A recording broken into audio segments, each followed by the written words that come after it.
Hello friends, चलिए आज हमारा नया लेसन स्टार्ट करते हैं। और आज का हमारा जो लेसन है वो टिका हुआ है बैंक के ऊपर। यानी बैंक जो है वो किस तरह से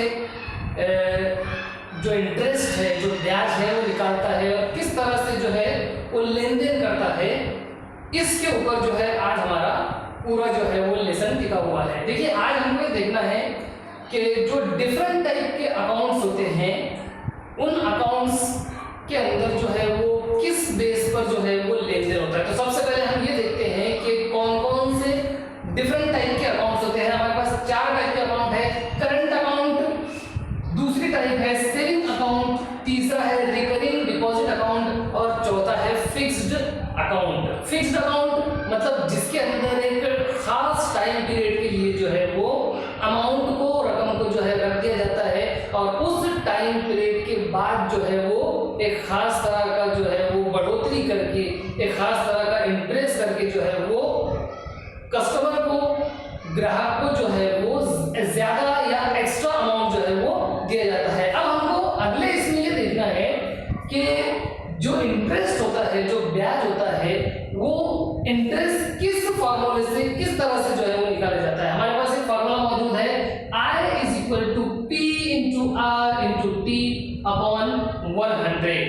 यानी जो सिंपल इंटरेस्ट होता है, वो सिंपल इंटरेस्ट निकालने के लिए हमको P, जिसका मतलब होता है प्रिंसिपल यानी कि असल दर, कोई भी असल रकम जिसका लेन देन हो रहा है। सपोज किसी ने जो है वो 20,000 रुपए किसी को दे दिया, तो यहाँ पर 20,000 20,000 जो है ये असल रकम हो गई, जिसको प्रिंसिपल P कहा जाता है। उसके बाद कैपिटल R का मतलब होता है रेट ऑफ इंटरेस्ट, यानी जो सूद की, जो ब्याज की शरह है, जो उसका रेट है, उसको कैपिटल R से जो है जाहिर किया जाता है। 2%, 4%, 5%, इस तरह से जो है एक स्पेशल रेट के जरिए, एक स्पेशल शरह के जरिए जो है वो ब्याज का कैलकुलेशन होता है, इंटरेस्ट का कैलकुलेशन आता है।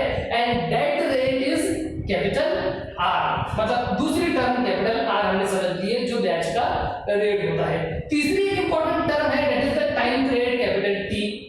2 साल के लिए लेन देन हो रहा है या 4 साल के लिए हो रहा है या 5 साल के लिए हो रहा है, ये जो कैपिटल T होता है, ये टाइम पीरियड होता है, सालों में इसकी गिनती होती है, इन ईयर्स।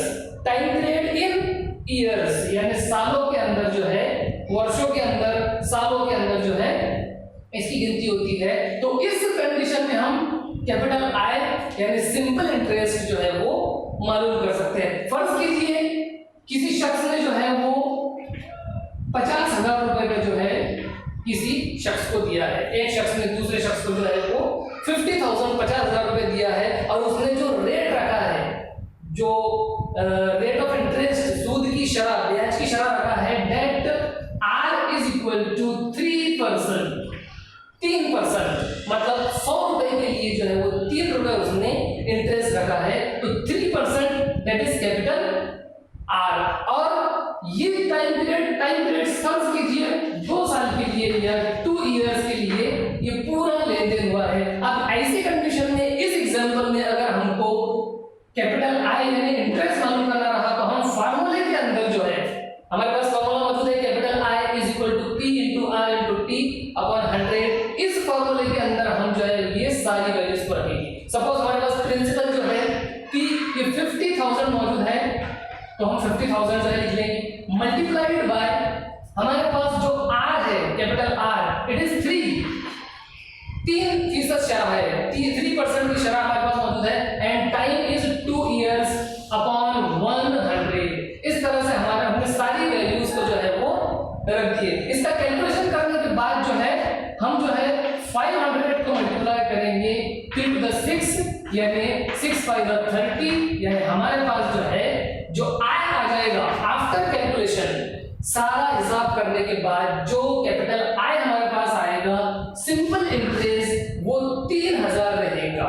और जब कर्जदार जब अपना कर्ज अदा करेगा, जब वो रकम देगा, तो वो असल जो रकम है, जो प्रिंसिपल अमाउंट है, उस अमाउंट के साथ इस इंटरेस्ट को भी देगा, मतलब 50 + 3 यानी टोटल जो है वो 53,000 उसको अदा करना होगी।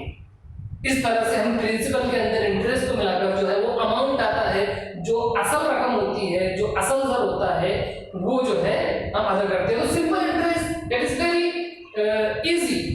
सिंपल इंटरेस्ट मालूम करना ये कोई मुश्किल नहीं है। हमको अगर ये चार चीजों में से मतलब capital I, P, R and T, चार में से कोई तीन चीजें अगर दी हुई है तो हम जो है इजीली चौथी चीज या चौथी टर्म को है मालूम कर सकते हैं। सपोज हमको किसी एग्जांपल में इंटरेस्ट दिया हुआ है, प्रिंसिपल और रेट अगर दिया हुआ है तो हम चौथी चीज यानी टी टाइम पीरियड जो है मालूम कर सकते हैं। फर्ज कीजिए हमको किसी एग्जांपल के अंदर रेट, टाइम और इंटरेस्ट दिया हुआ है तो हम प्रिंसिपल मालूम कर सकते हैं।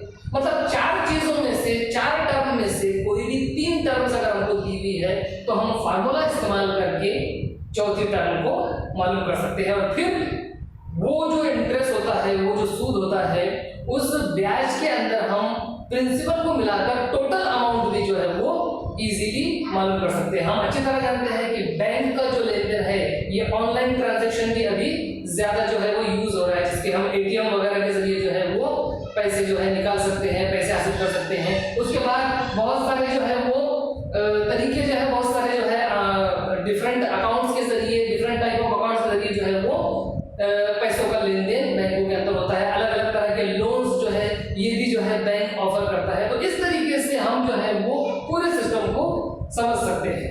तो इस बैंक और सिंपल इंटरेस्ट के वीडियो को आप जो है वो ज्यादा से ज्यादा लाइक कीजिए।